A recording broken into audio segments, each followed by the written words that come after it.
सर्वेभ्यो नमो नमः। भवतां शमेषाम् आदरणीयानाम् आचार्यचराणां गुरुजनवृन्दानां काव्यामृतम् इत्यस्मिन् आमुखपटले हार्दं स्वागतम् अभिनंदनं च वर्तते। आप सभी संस्कृतनिष्ठ सुधी श्रोताओं का काव्यामृतम इस आमुख पटल पर हार्दिक स्वागत एवं अभिनंदन है। मित्रों, पूर्व दिवस में हम लोगों ने चर्चा की थी कि भगवती सती भगवान भोलेनाथ जी के बार बार मना करने पर भी अपने पिता दक्ष के द्वारा संपादित किए जाने वाले यज्ञ में बिना आमंत्रण के चली जाती हैं और अंत में जब यज्ञ में भगवान भोलेनाथ के लिए कोई भाग दक्ष के द्वारा परिकल्पित नहीं होता है, तब भगवती सती अत्यंत शकोप स्थिति में अपने शरीर को योगाग्नि के माध्यम से त्याग देती हैं और द्वितीय जन्म उनका हिमगिरी अर्थात हिमालय राज की पुत्री के रूप में होता है और पार्वती के रूप में उनको जाना गया। ऐसी भगवती पार्वती जी जब जन्म ले लेती हैं, उस समय की क्या परिस्थितियां हैं, उस परिस्थिति का निरूपण करते हुए गोस्वामी तुलसीदास जी कहते हैं, सदा सुमन फल सहित सब द्रुम नव नाना जाति प्रगति सुंदर शैल पर मनिया कर बहु भांति। उस सुंदर पर्वत में बहुत प्रकार के नए नए वृक्ष सदा पुष्प एवं फल युक्त हो गए। वहां बहुत तरीके की जो मणियां होती हैं, उन मणियों की बहुत सी खाने हो गईं। सरिता शब पुनीत जलु बही खग मृग मधुप सुखी सब रही। साज बयरु सब जीवन त्यागा, साज बयरु सब जीवन त्यागा। गिरि पर सकल करही अनुरागा, गिरि पर सकल करही अनुरागा। जो हिमगिरी में निवास करने वाले जो जीव जंतु हैं, कहते हैं सरिता सब पुनीत जलु बही। पुनीत माने होता है पवित्र, तो सारी नदियों में पवित्र जल बहता है। जब भगवती सती जी का द्वितीय जन्म भगवती पार्वती के रूप में होता है, तो जब समस्त नदियों में, संपूर्ण नदियों में परम पुनीत पवित्र जल बह रहा है। और खग मृग मधुप, तो खग माने होता है पक्षी, मृग अर्थात जो पशु इत्यादि हैं, और मधुप अर्थात मधुपातीति मधुपः, मधुपः भ्रमरः, तो जो भौरे हैं वो सभी लोग सुखपूर्वक, अर्थात ये छोटे छोटे जीव भी सुखपूर्वक अपना जीवन बिता रहे हैं। तो जो दीर्घ जीवी हैं, जो साधु संत सन्यासी हैं, जो वनस्पतियां हैं, वो तो सब सुरक्षित होंगी ही। सहज बयरु सब जीवन त्यागा, जो स्वाभाविक बैर होता है, जैसे सर्प का नेवले से बैर होता है, इसी प्रकार से मोर का सर्प से बैर होता है। तो ये जो जीव हैं आपस में एक दूसरे के प्रतिरोधी हैं, विरोधी हैं, वो अपने वास्तविक स्वभाव को छोड़ करके स्वाभाविक जो बैर है, उस स्वाभाविक बैर को छोड़ करके बड़े आनंद से वहां पर हिमालय पर्वत पर अपना जीवन निर्वाह कर रहे हैं। गिरि पर सकल करही अनुरागा, उस पर्वत में संपूर्ण जीव जंतु बड़े अनुराग के साथ, प्रेम के साथ रहते हैं। माने ये संकेत मिल रहा है कि भगवती पार्वती जी का जन्म होते ही संपूर्ण जीव अपने स्वाभाविक बैर को भूल गए। तो निश्चित रूप से हम अगर नाम जप करके अपने हृदय में भगवती पार्वती, भगवान भोलेनाथ एवं माता भवानी शंकर दोनों का जब हम स्मरण करते हुए अपने अंतः पटल में उनकी प्रतिकृति या उनके गुणों के प्रति चिंतन करने का भाव पैदा कर लेंगे, तो निश्चित रूप से हमारे जीवन में भी मंगल ही मंगल होगा। सोह शैल गिरिजा गृह जाए, जिमि जनु राम भगति के पाए। नित्य नूतन मंगल गृहताशु, ब्रह्मादिक गावहि जसु जासु। पार्वती जी के घर में आने पर पर्वत ऐसा सुशोभायमान हो रहा है, हिमालय पर्वत इस प्रकार से शोभा को प्राप्त कर रहा है जैसा राम भक्ति को प्राप्त करने के बाद भक्त सुशोभायमान होता है। उस पर्वत राज के घर में नित्य नए नए मंगलोत्सव होते हैं, जिनका ब्रह्मादि यश गाते हैं, ब्रह्मादि देवता भी जिनका यश गाते हैं। नारद समाचार सब पाए, कौतुकहि गिरि गे हसिधाए। शैलराज बड़ आदर कीन्हा, पद पखारी बर आसनु दीन्हा। जब ये समाचार नारद जी को पता चला तो नारद जी बड़े कौतुक से हिमालय के घर में, हिमालय राज के घर में पधारे, अर्थात हिमालय पर्वत पर पधारे।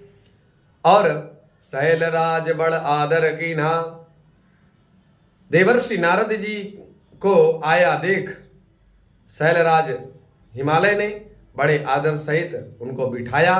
पद पखारी, पहले चरणों को धोया, फिर बर आसनु दीना, फिर एक सुंदर उत्तम आसन दिया। नारी सहित मुनि पद शिरु नावा, चरण सलिल सब भवनु सिचावा। निज सौभाग्य बहुति गिरि बरना, श्रुता बोली मेली मुनि चरना। नारी सहित मुनि पद शिर नावा, अपनी पत्नी के साथ अर्थात सपत्नीक हिमालय राज आए और नारद जी के चरणों में प्रणाम किया। चरण सलिल सब भवनु सिचावा, चरण कमलों का जो जल है उस जल को संपूर्ण अपने घर में छिड़कवा दिया। तो जब कभी भी हमारे परम पुरीत पावन घर में जब कोई संत महापुरुष श्रेष्ठ जन आए तो उनके चरणों को पखारने के उपरांत अपने पखारने वाले जल को लेकर के अपने घर को, पूरे घर को अभिषिंचित करना चाहिए। निज सौभाग्य बभूति गिरि बरना, श्रुता बोली मेली मुनि चरना। हिमालय ने अपने सौभाग्य का बहुत प्रकार से बखान किया और पुत्री को बुला करके भगवान भोलेनाथ की अभिप्रेरणा से नारद जी के चरणों में समर्पित किया और कहा, त्रिकालज्ञ सर्वज्ञ तुम्हा, गति सर्वत्र तुम्हारी। कहूँ श्रुता के दोष गुण, मुनिवर हृदय विचारी, मुनिवर हृदय विचारी। त्रिकालज्ञ सर्वज्ञ तुम, तो आप त्रिकालज्ञ हैं, तीनों कालों को जानने वाले हैं। हे मुनिवर आप त्रिकालज्ञ हैं, सर्वज्ञ तुम, और तुम सर्वज्ञ भी हो। हे नारद जी महाराज आप त्रिकालज्ञ हैं, सर्वज्ञ हैं, गति सर्वत्र तुम्हारी, आपकी सर्वत्र पहुंच है, आप हर जगह आने जाने वाले हैं। काऊ श्रुता के दोष गुण, जे मेरी पुत्री है पार्वती इनका नाम है, इनके गुण दोषों को विचार करके कहिए, इसमें क्या गुण है क्या अवगुण है, इसको आप विचार पूर्वक ग्रह नक्षत्र इत्यादि देख करके बताइए महाराज। प्रायः ज्योतिषियों की भी स्थिति इस समय अच्छी है। एक पंडित जी थे जो कि बहुत प्रतिष्ठित पंडित जी थे, उनकी बहुत चर्चाएं थी। एक बार की बात है, एक रानी गर्भवती थी। रानी गर्भवती थी तो राजा के मन में जिज्ञासा हुई कि इस रानी को पुत्र होगा या पुत्री होगी। इस जिज्ञासा को लेकर के अपने राज्य के संपूर्ण मनीषियों को एकत्रित किया। सभी मनीषीगण एकत्रित हुए। उनसे कहा गया, भैया बताइए, रानी गर्भवती हैं, इनको पुत्र होगा या पुत्री? कुछ लोगों ने पुत्र बताया, कुछ लोगों ने पुत्री बताया। तो पुत्र बताने वाले एक साइड, पुत्री बताने वाले एक साइड। अब एक महानुभाव जिनकी चर्चा बहुत ज्यादा थी, वो श्रीमान जी पहुंचे और उन्होंने एक कागज में कुछ लिखा। राजा जी से कहा, इसको दाहिनी हाथ में बांध दो, जब भी संतान होगी, वो जो संतान होगी वही इसमें लिखा हुआ है। पुत्री होगी तो पुत्री लिखा है, इसको दाहिनी भुजा में आप बांध दीजिए। तो राजा जी ने उनको बंधवा दिया, कपड़े में बंधिया, व्यवस्थित करवा करके। समयांतर कुछ समय बीतने के बाद रानी गर्भवती जो थी, उनको पुत्री हुई। तो जिन्होंने पुत्र कहा था, उन्होंने प्रायः अधिकतर लोगों ने इंटरसिटी पकड़ी कि राजा के यहाँ हमारा जो है समस्यात्मक स्थितियां आएंगी, हमारा जो वचन था वो मृषा हो गया, इसलिए शीघ्रातिशीघ्र वहां पर आए नहीं। जिन्होंने पुत्री कहा था वो सारे लोग वहां पर आए कि हमें पुरस्कार मिलेगा, भारत रत्न एवं पद्मश्री से हम विभूषित हो जाएंगे। तो ऐसी अवधारणा के साथ सब आए। वो महानुभाव भी आए जिनकी चर्चा बहुत थी। तो उन्होंने कहा, भैया इन्होंने तो स्पष्ट बताया था कि पुत्री होगी, लेकिन आपने कुछ कहा नहीं था। बोले हमारे कागज में देखिए लिखा होगा। तो उन्होंने, पंडित जी ने लिखा था, पुत्रो न पुत्री, अर्थात इसमें देखिए कितने संदेहात्मक स्थिति उन्होंने लिखी। हर प्रकार से उन्हीं का पक्ष पुष्ट है, चाहे पुत्री हो, चाहे पुत्र हो, चाहे कुछ ना हो, तो भी दोनों बातें, तीनों बातें इकट्ठा उसमें लिखी हैं। उन्होंने लिखा पुत्रो न पुत्री, अर्थात पुत्रो न अर्थात पुत्र नहीं होगा, पुत्री अर्थात बेटी ही होगी, ये लिखा है उसमें। तो कहा शायद पुत्र हो जाता तो कहा पुत्रो, पुत्र होगा न पुत्री, पुत्री नहीं होगी।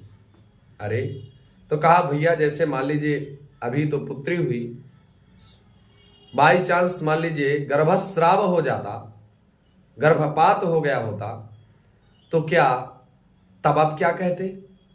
तो बोले उसमें पहले से लिखा है, न पुत्रो न पुत्री, ना पुत्र होगा न पुत्री होगी। तो इस प्रकार से प्रायः मनुष्यों की स्थितियां हैं। तो हिमालय राज उनसे निवेदन कर रहे हैं कि हे नारद जी महाराज, आप त्रिकालज्ञ हैं, सर्वज्ञ हैं, हर जगह आपकी गति है, इसलिए इस सुता के, मेरी जो बेटी है, उस बेटी के जो है गुण दोषों का बखान चिंतन पूर्वक करिए। ऐसे नहीं, मनमानी नहीं, अनर्गल नहीं बोलना, आप चिंतन करिए। चिंतन करने के उपरांत हमें बताइए। का मुनि बिहसी गूढ़ मृदुबानी, श्रुता तुम्हारी सकल गुण खानी, सुंदर सहज सुशील सयानी, नाम उमा जग दम्ब भवानी। सुंदर सहज सुशील सयानी, नाम उमा अंबिका भवानी।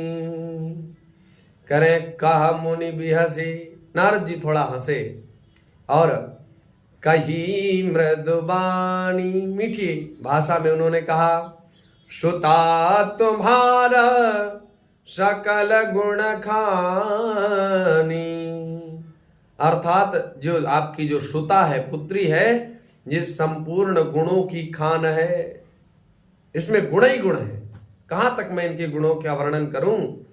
सुंदर सहज सुशील सयानी, सुंदर है, सहज है, समझदार है और शयानी। नाम उमा जगदम अंबिका भवानी, इनके अनेक नाम होंगे, कोई इनको उमा कहेगा, कोई अंबिका कहेगा और कोई भवानी कहेगा। सबलक्षण संपन्न कुमारी, होनी संतत पियहि पियारी, सदा अचल एहि कर अहिवाता। एहि तेजसु पई हई पितु माता। एहि तेजसु पई हई पितु माता। अर्थात आपकी जो श्रुता है वो सब लक्षणों से संपन्न है। लक्षण मतलब जैसे राजा हरिश्चंद्र जी का लक्षण था वो हमेशा सत्य बोलते थे। राम जी का लक्षण था हमेशा मर्यादा पुरुषोत्तम रहे, हमेशा मर्यादा पुरुषोत्तम रहे। और भगवान श्री कृष्ण जी का लक्षण लीला पुरुषोत्तम है।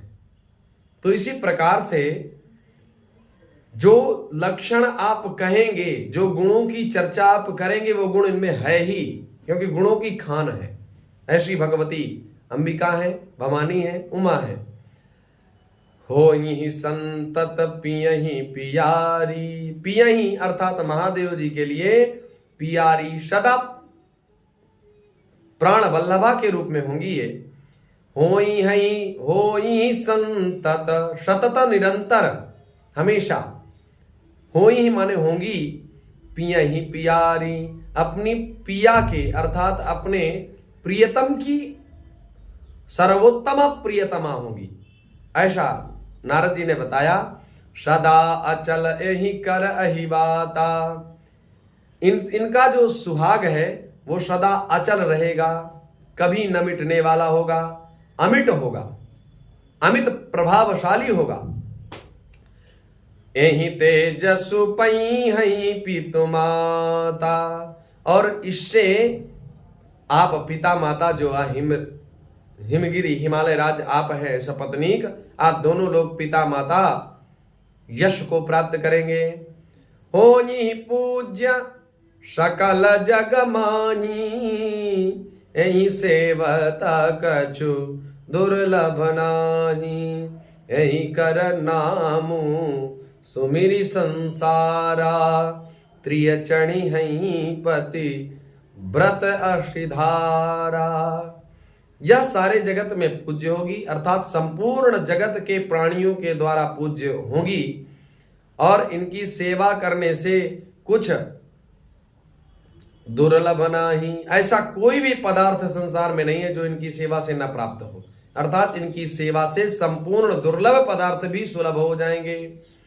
एहि कर नाम सुमिरि संसारा। इस बेटी आपकी सुता का नाम लेने पर, नाम ले करके ही संसार की जो पतिव्रताएं हैं वो त्रिय चढ़ी हैं ही। त्रिय माने जो स्त्रियां हैं वो चढ़ी हैं ही पतिव्रत अष्टधारा। तलवार की धार की भांति जो कठिन, जिस प्रकार से तलवार की धार पर चढ़ना अत्यंत कठिन है, उसी प्रकार से जो स्त्रियां हैं अर्थात स्त्रियां हैं वो इनका स्मरण करते हुए पातिव्रत को धारण करने वाली होंगी। शैल सुलक्षण सुता तुम्हारी। सुनहु जे अब अवगुण दुई चारी। अगुण अमान मातु पितु हीना। उदासीन सब संशय छीना। अगुण अमान मातु पितु हीना। उदासीन सब संशय छीना। नारद जी महाराज कहते हैं शैल सुलक्षण सुता तुम्हारी। हे हिमालय राज, आपकी जो पुत्री है सब लक्षण संपन्न है। अब सुनो मुझे अब अवगुण दुई चारी। जो कुछ भी दो चार अवगुण हैं अब उनको सुनो। अच्छा, ज्योतिषियों का ये नियम है, जब कभी भी आपके भाग्य के बारे में चर्चा करेंगे तो पहले आपकी गुणवत्ता को बताएंगे। अगर गुणवत्ता को न बताएं, पहले दोष गिना दें, तो निश्चित रूप से कोई उनसे विचरवाने के लिए नहीं जाएगा कि लो पंडित जी हमारो भाग्य बता दो। पता चले पंडित जी ने सीधे दोष बताना प्रारंभ किए, ज्योतिष केंद्र उसी दिन से बंद, ये स्थितियां आ जाती हैं। तो पहले सद्गुणों की चर्चा करनी चाहिए। कभी भी व्यक्ति के सद्गुणों की चर्चा करना चाहिए, फिर आराम से एक दो जो अवगुण हो उनको प्रकाशित कर देना चाहिए। कि भैया ये आपके साथ शोभा प्राप्त नहीं कर पा रहे हैं, इसलिए इनको त्यागिए। उसी प्रकार से नारद जी महाराज जी ने पहले संपूर्ण भगवती पार्वती जी के गुणों को बताया। इसके बाद करें 2-4 अवगुण और सुन लीजिए। सब लक्षण संपन्न कुमारी, आगे कहते हैं अगुण अमान मातु पितुहीना।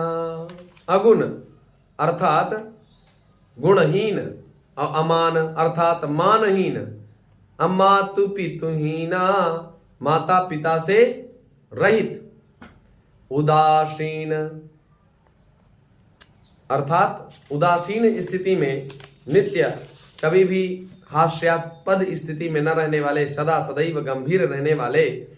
सब संशय क्षीण, और सब संशयों से संशयहीन होंगे जो इनके पति जी होंगे। अरे अब स्थिति हिमालय राज्य की बिगड़ी। उन्होंने सोचा ये सब नारद जी क्या कह रहे हैं? कह रहे हैं गुणहीन, माता पिता से हीन और मानहीन। तो भोलेनाथ तो परम संत हैं। सुख दुख समय कृत्वा, माने सुख दुख को समान मानने वाले, मान अपमान को समान मानने वाले, ऐसे भोलेनाथ परम योगी। तो उनके लिए सब संसार जो सत हरि भजन जगत सब सपना, केवल सत हरि, हरि का भजन ही सत्य है। तदतिरिक्त जितना भी है ये सब सपना, ये स्वप्नवत है। ये संसार स्वप्नवत है। जैसे हम स्वप्न में नाना प्रकार की परिकल्पनाएं करते हैं, और कभी कभी हम मन में सोचते हैं हमारा बंगला हो गया, गाड़ी हो गया, ये हो गया, वो हो गया, दुनिया भर की। लेकिन वास्तविक जब नींद से हम जब नींद छूटती है, हम जागरूक हो पाते हैं, तब ना बंगला है ना कहीं गाड़ी है। इसी प्रकार से ये संसार है। हम नाना प्रकार के मकान, कपड़ा, दुकान की व्यवस्था करते रहते हैं, लेकिन ये वास्तविक सत्य नहीं है। ये प्रायः सभी लोग जानते हैं।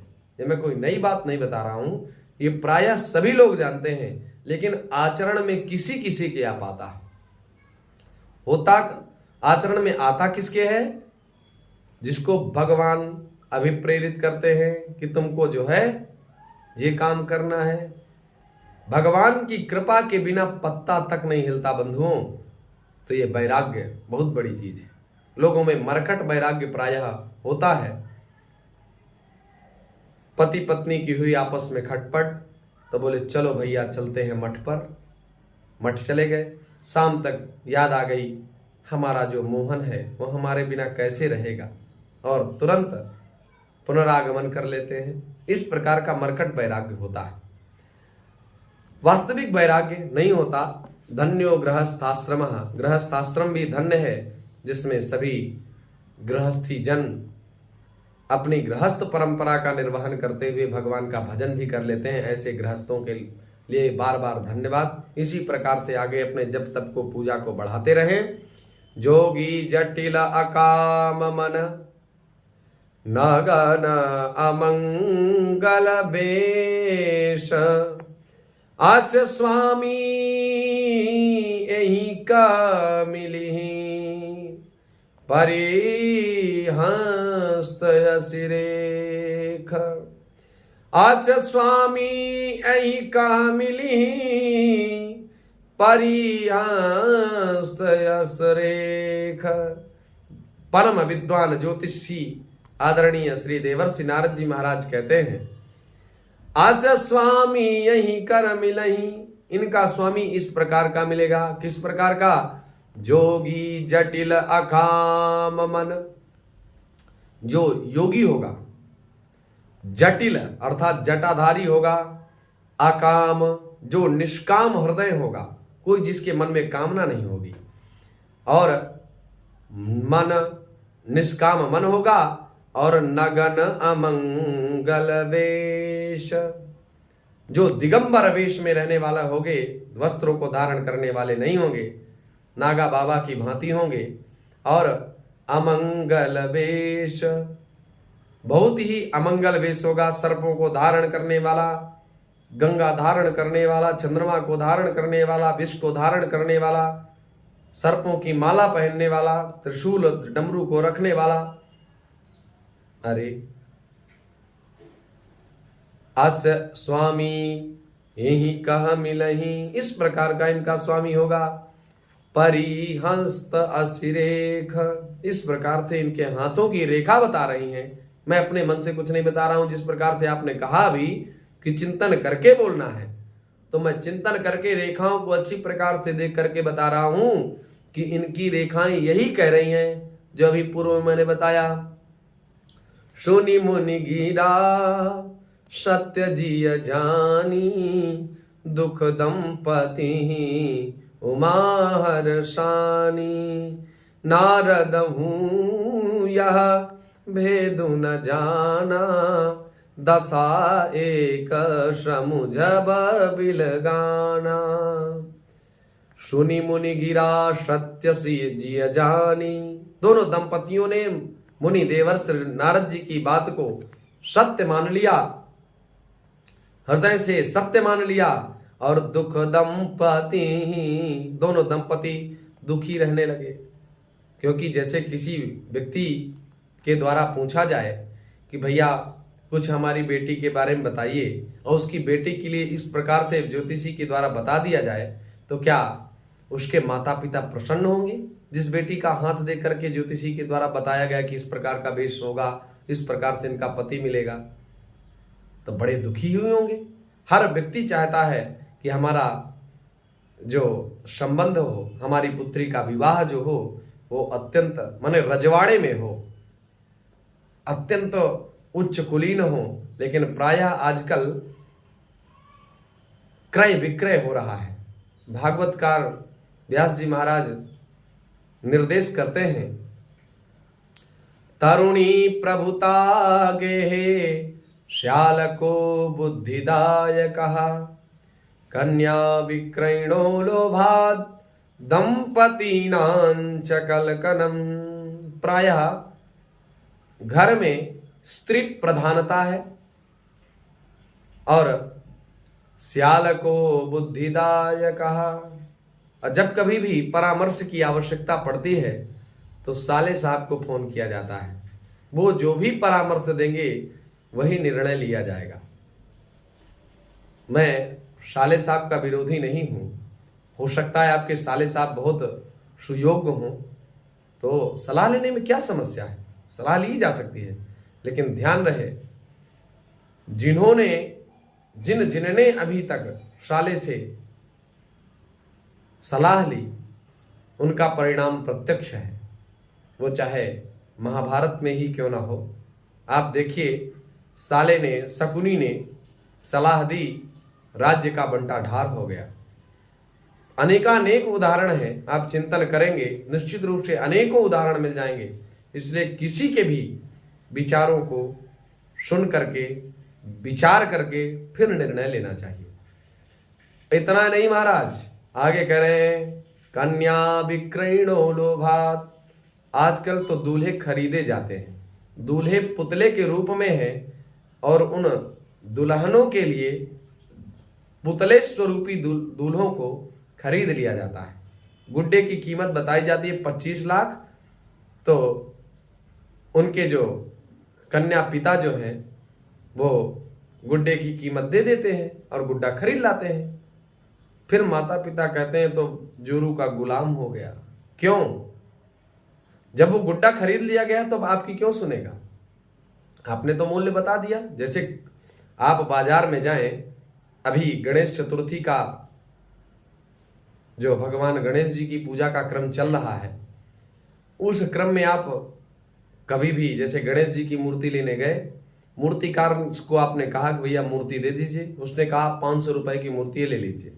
आपने मूर्ति ले ली, अब वो मूर्ति आपकी हो गई, अब मूर्तिकार का उसमें कुछ नहीं बचा। तो जब इस प्रकार का क्रय विक्रय हो रहा है तो दंपतीनां च कलकनम, स्वाभाविक है। कन्या कहती है वर से कि तुम, मेरे पिता ने तुमको खरीद लिया है, तुम्हारे बाप ने तुम्हारी कीमत बता दी थी और वो कीमत मेरे पिताजी ने दे दिया। तो दंपतियों में इस प्रकार से कलह मचा हुआ है प्रायः। तो ये कलिकाल की दुस्थितियां हैं तो प्रायः ये घटनाएं घटित ना हो। अब मैं इसमें तो जिम्मेदार केवल माताओं को मानता हूं, क्योंकि स्त्री प्राधान्यता है कलिकाल में, और माताएं प्रायः जब अपनी बेटी का विवाह करती हैं तो कहते हैं भैया हमारे पास कुशा और कन्या है, हम तो कन्यादान के इच्छुक हैं, आपको देने लायक नहीं है। अब परिस्थिति जब विपरीत होती है, माने जब वो अपने बच्चे का विवाह कर रही होती हैं, तब वो कहते हैं हाँ पढ़ा या लिखा या MBBS है हमारा बेटा, उसका इतने में विवाह नहीं होगा, कैंसिल। तब जो बातें जो अपनी कन्या की विवाह में कर रही थीं वो बातें उनको स्मरण नहीं आती हैं। यही समाज की स्थितियां हैं। दहेज सबसे बड़ा अभिशाप बना हुआ है हमारे समाज में। अगर कलह का कोई कारण है तो मुझे दहेज ही प्रतीत हो रहा है। और आप लोग आत्ममंथन करने के उपरांत कमेंट के माध्यम से जरूर बताइएगा कि और भी इसके कारण क्या हो सकते हैं। तो सकल सखी नारद हूं यह भेद न जाना, दशा एक समुझब बिलगाना। हिमवान जो हिमालय राज थे और मैना जी अत्यंत दुखित होने लगे, लेकिन उमा हर्षानी माता पार्वती जी बड़ी प्रसन्न हुई। नारद हूं यह भेद न जाना, दशा एक समुझब बिलगाना। नारद जी ने भी इस रहस्य को नहीं जाना, क्योंकि सबकी बाहरी दशा एक सी होने पर भी भीतरी दशा भिन्न भिन्न होती है। सकल सखी गिरिजा गिरि मैना, पुलक शरीर भरे जल नैना। होई न मृषा देव ऋषि भाषा, उमा सुवचन हृदय धरि राखा। उमा सुवचनु देह धरि राखा। सारी सखियां पार्वती, पर्वतराज, हिमवान और मैना सभी के शरीर पुलकित हो उठे। सभी के नेत्रों में प्रेम जल प्रवाहित हो रहा था, अश्रुधारा थी।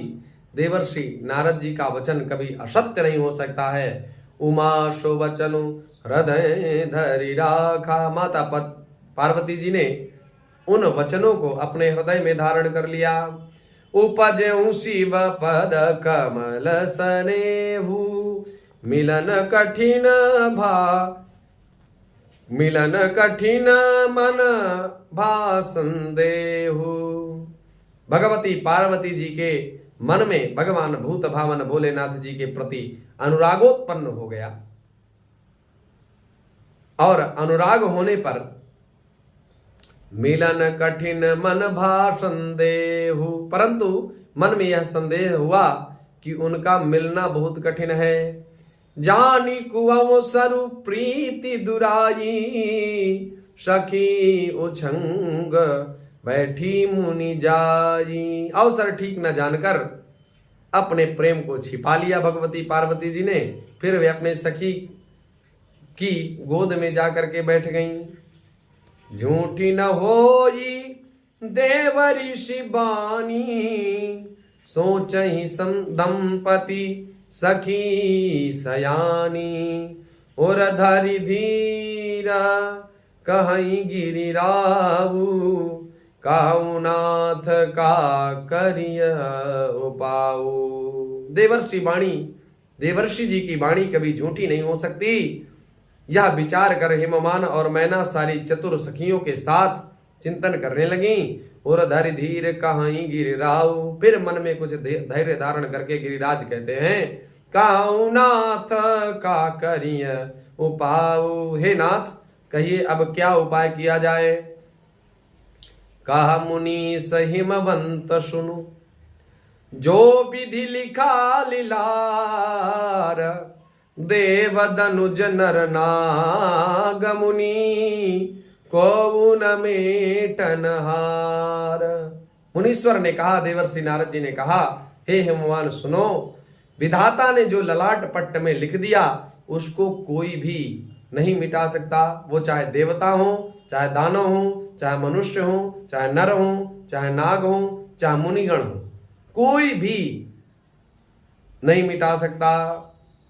केवल एक ही व्यक्ति है, एक ही व्यक्तित्व है जो मिटा सकता है। भावी ही मेट सकई त्रिपुरारी। त्रिपुरारी भोलेनाथ जी भावी को मेट सकते हैं, ये उनमें सामर्थ्य है। इसलिए आज बंधुओं हम लोग यहीं तक चर्चा को बढ़ाते हुए यहीं तक चर्चा करेंगे। पुनः कल हम लोग इसी समय पुनः उपस्थित होंगे। आशा है आप लोग लाभान्वित हो रहे होंगे, तो चैनल को लाइक शेयर सब्सक्राइब करना ना भूलें। पुनः नमो नमः, हार्दिक धन्यवाद, अभिनंदन।